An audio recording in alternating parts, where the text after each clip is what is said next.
उसको भरना होता है। ये कानून है, लीगल है, लीगल काम ये लोग कर नहीं रहे हैं, इसीलिए हमको ये आज धरना प्रदर्शन करना पड़ रहा है। शासन के द्वारा भी नियम दर्शाया गया है कि जैसे कोई कर्मचारी कार्य करते वक्त उसी क्षेत्र में मृत्यु को प्राप्त होता है तो उसके द्वारा मान के चले जैसे कंपनी द्वारा दबा दिया जाता है उस क्षेत्र को, तो उसमें कुछ बीमा की राशि भी दर्शाई होगी या बीमा बनता होगा उस कंपनी को। कंपनी में जब शुरू से जब लगता है कोई भी कर्मचारी काम करने के लिए स्थायी तौर पर, शुरू से ही किसी भी लिमिटेड कंपनी सबसे पहले उसका बीमा कराया जाता है ताकि कंपनी के ऊपर किसी प्रकार का बोझ ना पड़े। लेकिन किसी कारणवश सामने वाला वर्कर नौकर जो है, काम करने वाला नौकरी करता है, जो कमजोर पड़ता है, तो उस दशा में उस पैसे को दबा दिया जाता है और वो पैसा सामने वालों को मिल नहीं पाता, तब जाके परेशानी खड़ा होता है। कम जानकारी के अभाव की वजह से सब होता है, इसीलिए परेशानी खड़ी होती है और ये कंपनी आज की तारीख में यही कर रही है। तो मानव अधिकार के तहत एक अवधारणा है सूचना विभाग, सूचना का अधिकार जिसे कहते हैं कि जो जहां पर आप कार्यरत हैं वहां पर कंपनी द्वारा ये सूचना दी जाती है कि कोई भी वर्कर का कौन कौन सा डिपार्टमेंट में कौन कौन सा वर्कर है, कौन कौन सा स्किल्ड में है, ये सूची टांगी जाती है कितना कितना यहाँ पर रेट चल रहा है। और ये भी दर्शाया जाता है कि ये अग्निशमन क्षेत्र है या और कोई क्षेत्र है, लेकिन यहाँ पर ऐसा नहीं दर्शाया गया है। तो उसके संबंध में और कुछ ये श्रम मंत्रालय द्वारा सुरक्षा की दृष्टि से इसको करना अनिवार्य होता है, बहुत ही ज़्यादा अनिवार्य होता है, क्योंकि कंपनी में कार्यरत मजदूर कई अकुशल होते हैं, कई कुशल होते हैं। तो इसको देखते हुए यह व्यवस्था बनाना पड़ता है और व्यवस्था गड़बड़ होने की वजह से कंपनी अगर व्यवस्था को दुरुस्त नहीं करती है और दुर्घटना होता है तो इसकी पूरी जवाबदारी कंपनी की होती है। अगर किसी प्रकार की अपने को जानकारी चाहिए कंपनी से और हमको कंपनी नहीं देती है तो हम सरकार के पास सूचना मंत्रालय में लगाकर, सूचना के अधिकार में लगा करके इसकी जानकारी ले सकते हैं। जो सूचना के अधिकार में गवर्नमेंट जो है, सरकार जो है, डायरेक्ट सीधे कंपनी को मांगती है उस चीज़ का जानकारी और आपको पेश करती है।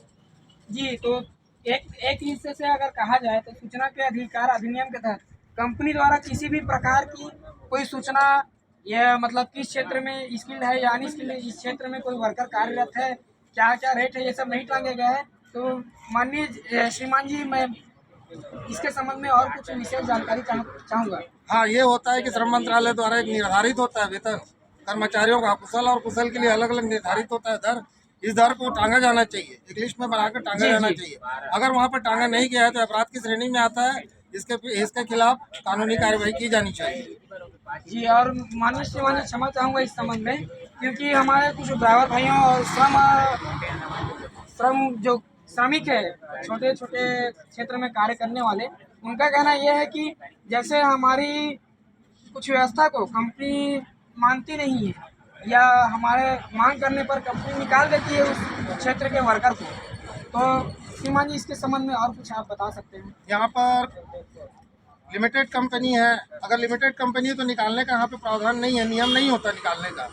अगर शुरू से अगर कंपनी लेती है उसको और नियमित नौकरी के दायरे पर रखती है तो उसको निकालने का अधिकार नहीं है उस तरह से। अगर वो ठेकेदार के अंडर में देती है काम को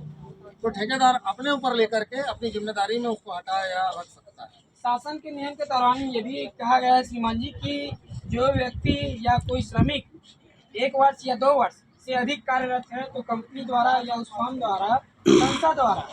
ये नियमितीकरण किया जाता है। हाँ, 2 साल में उसको परमानेंट करना है, नियमितीकरण करना होगा उसको, ये सरकार का नियम है। तो इस संबंध में श्रीमान जी कहना है, हमारे ड्राइवर भाई लोग का कहना है कि भी कोई 20 साल से कोई 25 साल से यहाँ कार्य करते हैं लेकिन अभी तक नहीं हुआ है, तो हमारी मांग क्या जायज़ है या नहीं है? नहीं, इस मामले में आपका मांग बिल्कुल जायज़ है। आपको जब जिस समय काम पर लगे आपको ज्वाइनिंग लेटर दिया गया होगा, उस तारीख से लेकर आज की तारीख तक पर जो भी अवधि आता है, इस अवधि में जितना भी नुकसान हुआ है वेतन संबंधी और बाकी जो भी दायरे इस दायरे में आते हैं वेतन संबंधी में, वो सब इनको भरना होना चाहिए, इनको भरना चाहिए कंपनी को। तो ज्वाइनिंग लेटर के संबंध में तो किसी वर्कर को दिया नहीं जाता है, क्योंकि यहाँ पर तो सिर्फ गेट पास ही अलाउ किया जाता है। गेट पास के डेट पे शुरुआत, गेट पास का डेट देख करके सरकार के द्वारा बोल करके इनको लिया जा सकता है ज्वाइनिंग लेटर का डेट। जी। माननीय श्रीमान जी, आपसे ये कहना चाहूँगा कि हमारे जो ड्राइवर भाई लोग हैं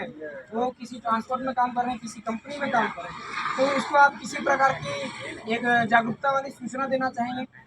सभी भाइयों से मैं यही कहना चाहूँगा, अगर ट्रांसपोर्ट लाइन पे है ड्राइवरी करते हैं, वाहन चालक हैं आप, तो नशे से दूर रहें और नियमित दूरी बनाकर चले एक दूसरे गाड़ी से, और प्लांट के अंदर काम करते हैं तो एक व्यवस्थित कपड़ों का सिलाई जो है व्यवस्थित होना चाहिए, ढीला ढाला नहीं होना चाहिए, और बड़ों का सम्मान बिल्कुल जरूरी है, अंदर में भी और बाहर में भी। इतना कहते हुए अध्यक्ष महोदय जी, माननीय अध्यक्ष महोदय जी, जिस प्रकार श्रीमान जी ने कहा कि ये सब जो नीति नियम है वो एक कानूनी तौर पर सही है, मानव अधिकार के तहत में आता है, तो आप इस नए प्रकार से नए सिरे से आप संदेश देना चाहते हैं? मैं विमान स्टील कर्मचारी और अन्य जो कर्मचारी हैं, इस वीडियो के माध्यम से मैं उनको यही संदेश देना चाहता हूँ कि जो श्रम विभाग के अंतर्गत जितनी भी धाराएं जो लागू किया गया है, और जैसे ओवर टाइम का, नियमितीकरण का, पेंशन का, बोनस का, ग्रेजुएटी का, वो सारा सिस्टम एक बोर्ड बनाना चाहिए। बोर्ड में उन सारे धाराओं को लिखना चाहिए ताकि वहाँ जितने भी कर्मचारी जो कार्यरत हैं उनको पता चल सके कि श्रम मंत्रालय के द्वारा, शासन के द्वारा क्या क्या योजनाएं हमारे साथ में है, क्या क्या योजनाएं कंपनी दे रही है। जबकि अधिकांश देखा जाता है कि कोई भी कंपनी जितनी भी धाराएं श्रम मंत्रालय के अधीन पारित किया जाता है, इस कंपनी को संचालित करने की उसी दायरे में कंपनी संचालित होती है, उसी दायरे में रहकर कंपनी कार्य करती है। लेकिन आज तक देखा गया है कि उन धाराओं को छुपाया जाता है, और जिससे हमारा मजदूर वर्ग के जो कम पढ़े लिखे हमारे भाई हैं उनके तक उनका हक और अधिकार उनको क्या है उनको खुद मालूम नहीं पड़ पाता, और उनको मजबूरी में जो शोषण करते हैं, शोषण युक्त जो ठेकेदार होते हैं,